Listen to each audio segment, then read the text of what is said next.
Welcome back to the awesome world of One Piece. Pirates are calling the shots on the high seas, and the hunt for the ultimate treasure is on.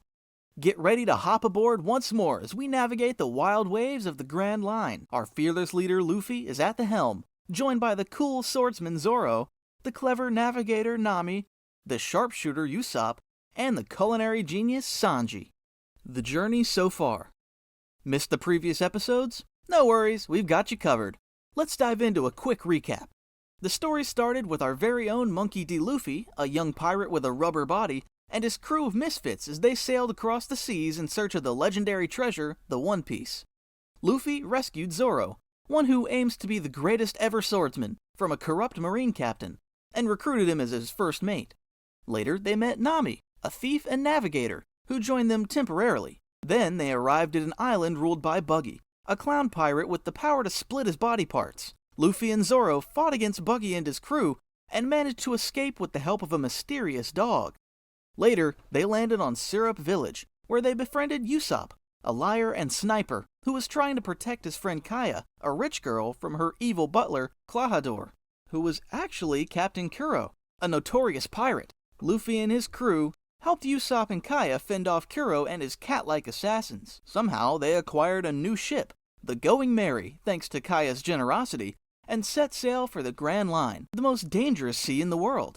However, they were pursued by Vice Admiral Garp, a powerful marine and Luffy's grandfather, who wanted to capture his grandson. Later, they stopped at Baratie, a floating restaurant where they encountered Sanji, a chef and martial artist, who had a dream of finding the All Blue, a mythical sea where all the fish in the world live. They also faced Don Krieg, a ruthless pirate with a massive armada, who wanted to take over the restaurant and use it as a base. Luffy and Sanji teamed up to fight against Krieg and his men, and impressed each other with their skills and determination. Now, it's time to plunge back into the story and pick up where we left off in our last recap.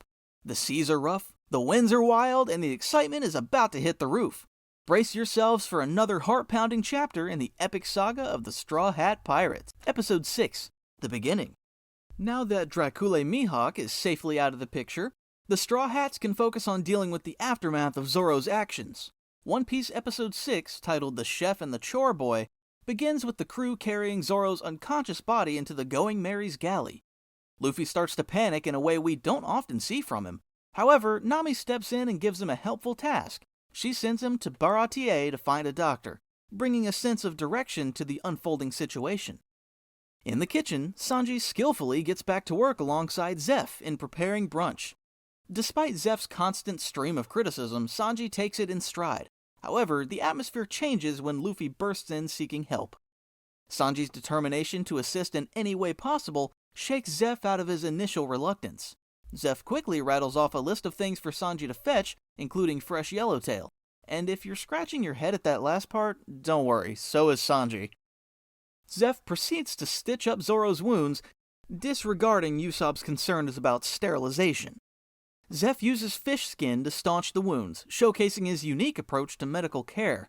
With Zoro in a rough state, Zeff encourages the crew to engage with him, keep him company, and provide a reason for him to hold on to life. Mihawk's refusal and Garp's revelation. Garp, played by Vincent Reagan, returns to his office only to find Mihawk already waiting for him. Mihawk drops the bombshell that he decided to let Luffy go, making it clear to the Vice Admiral that he won't take orders from the world government. Instead, he plans to follow his own path. Kobe can't resist his eavesdropping habit, and overhears the entire conversation. Witnessing Mihawk's revelation that Luffy might have what it takes to find the One Piece, Garp loses his cool and trashes his office. It seems like Garp, despite being Luffy's grandfather, might be taking Luffy's pirate life a bit too personally. Sanji's backstory. As they patiently wait for Zoro to recover, Usopp joins Sanji in the ship's galley while he prepares the unused yellowtail. Luffy, in his usual energetic manner, joins them, diligently cleaning the Wado Ichimonji. He asks Sanji to whip up Zoro's favorite dishes, hoping it will serve as an incentive for Zoro to wake up. Sanji connects with Luffy's struggles, sharing a story from his past. In his younger days, Sanji served in another ship's galley, facing the familiar scenario of being underappreciated by the crew. He recounts the tale of encountering Red Leg. Zeff and his crew are at Baratie. During a heated argument about the seasoning in Sanji's velouté, The ship capsizes, trapping the two of them together in the galley. What unfolds is a gripping, nearly wordless 10-minute sequence that follows young Sanji and Zeff stranded on a rock in the middle of the ocean. They're too high up to fish, and the jagged rocks below make jumping impossible. They endure this precarious situation, hoping for a passing ship to rescue them. Zeff, in an act of survival, gives Sanji a bag of food, keeping a much larger bag for himself. He advises the boy to eat his portion slowly while he keeps watch on the other side of the rock. As the days pass, Sanji diligently portions out the food, but by day 50, he finds himself completely out. Recalling the size of Zeff's bag, desperation sets in, and Sanji contemplates a drastic decision. He slips over to the other side of the rock, intending to kill Zeff for it. The bag itself is completely untouched, and when Sanji finally opens it, he discovers it's filled with treasure. To his shock, Zeff sacrificed his own survival, enduring 85 days with only rainwater and losing his right leg below the knee. The revelation leaves Sanji bewildered, questioning why Zeff would make such a sacrifice for a stranger. In a poignant moment, Zeff explains that he wanted Sanji to survive long enough to find the All Blue, a dream they both shared. While in the present day Sanji appears unharmed, the Baratier's policy of not wasting food and feeding anyone who's hungry suddenly make a lot more sense. Strained crew dynamics. Meanwhile, Luffy reassures Usopp and Sanji that he would sacrifice anything, even his own limbs, to save Zoro's life. Though a bit confused, his intentions are sincere. Meanwhile, Nami keeps Zoro company, reading him a story about an explorer who lied to those he cared about for the rest of his life, drawing parallels to her own feelings and taking things a bit too personally. When Luffy joins them, Nami vents her frustration, beating him for not trying harder to stop Zoro and for not making the tough call to intervene, even if it meant preventing Zoro from pursuing his dream. Luffy, ever persistent, urges Nami to reveal her deepest desires. However, she storms out, carrying a mix of anger and frustration. Garp catches Kobe cleaning up his office and confesses that Luffy is in fact his grandson, and that despite his best efforts, he couldn't make a Marine out of him. Kobe tells him it wouldn't have mattered anyway, and Luffy is too much his own man to pursue a path he isn't interested in. That he's a pirate through and through. Kobe suggests Garp just let Luffy be a pirate, and Garp agrees a little too quickly for us to not be concerned. We were right to worry, as when Garp addresses the crew, he tells them their mission is changing. Their goal is to capture the pirates by any means necessary, something which horrifies Kobe, who thought he had gotten through to Garp. Arlong, the series' main villain, emerges. Baratier is on the brink of hosting some unwelcome guests, as Arlong, played by McKinley Belcher III, and other fishmen arrive unexpectedly. Arlong expresses discontent over the restaurant employing a fishman as the maitre d', causing enough commotion to lure Zeff out from the kitchen. However, it's not just the prospect of overcooked meat that brings him to the Baratier. Arlong is also on the hunt for a pirate in a straw hat named Luffy. Zeff firmly denies ever having met Arlong, a statement that Arlong finds hard to believe. In a bid to force Zeff's cooperation, Arlong threatens the safety of the other patrons at Baratier.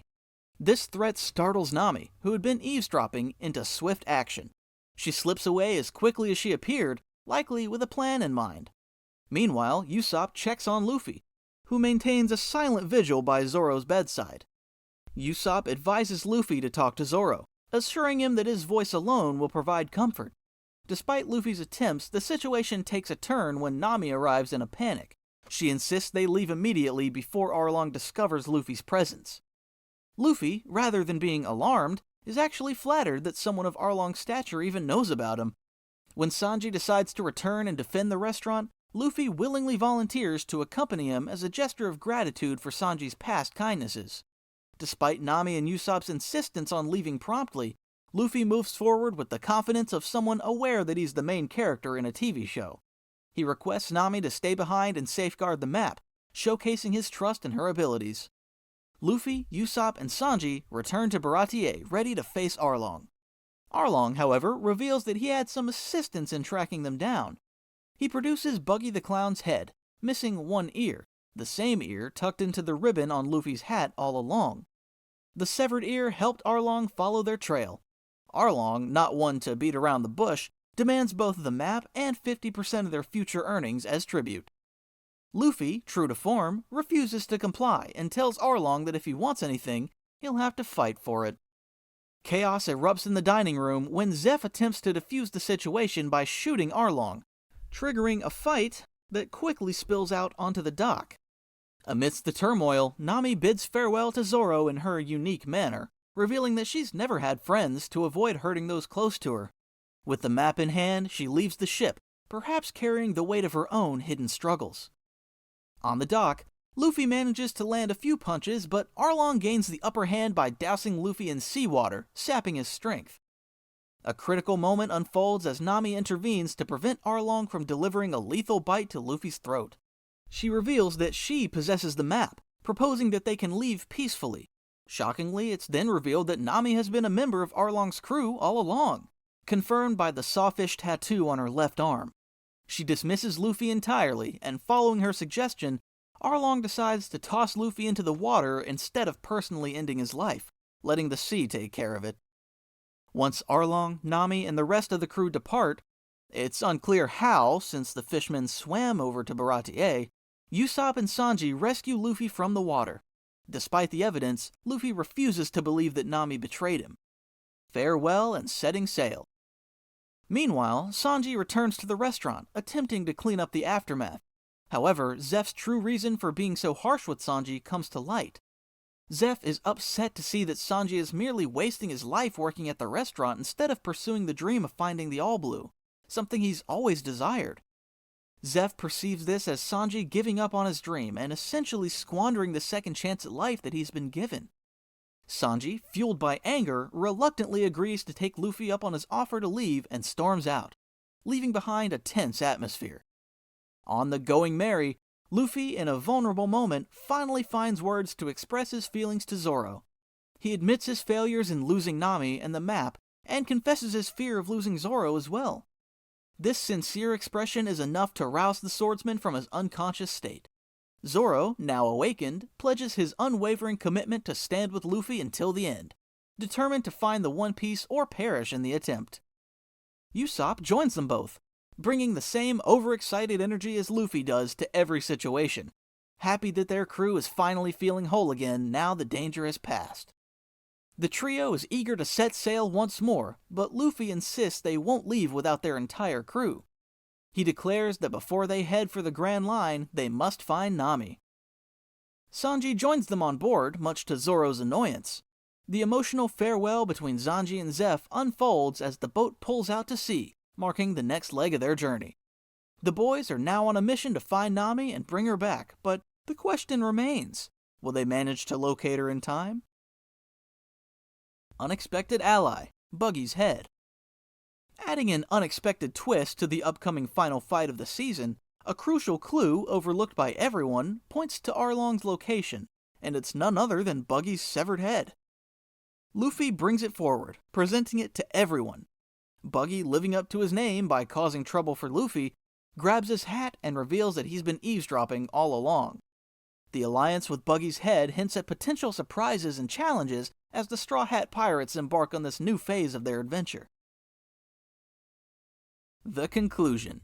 In Episode 6 of the One Piece Netflix adaptation, the focus is on dealing with the consequences of decisions made in the previous episode.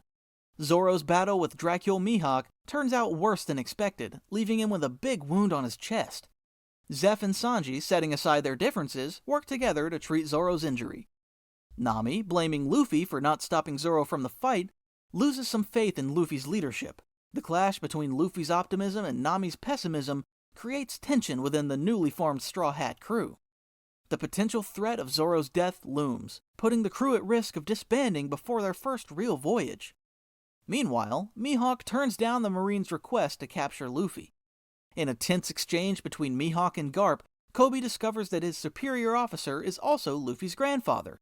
Fans might remember Mihawk effortlessly defeating Don Krieg in the last episode, leaving the Baratie arc without its usual villain. Mihawk calmly exits the series, possibly for the last time. With Mihawk's significant moment concluded and Don Krieg defeated far from the main plot, the Baratie is left without a clear antagonist. Enter Arlong the Saw, stepping in where he's definitely not welcome. The structure of live-action streaming series effectively follows brief sub-arcs wrapping up Captain Kuro's story in just 2 episodes and handling Buggy's in only 1. However, it's evident they aimed for a central villain to cast a shadow over the rest of the series, a choice that works well compared to how Cowboy Bebop approached it. A common issue in live-action adaptations is their tendency to make everything feel more epic than necessary. While grand moments have their place, the source material establishes them through build-up, importance, and genuine audience reactions. In some adaptations, there's a risk of overdoing it, as the creators try to emphasize every aspect of the story.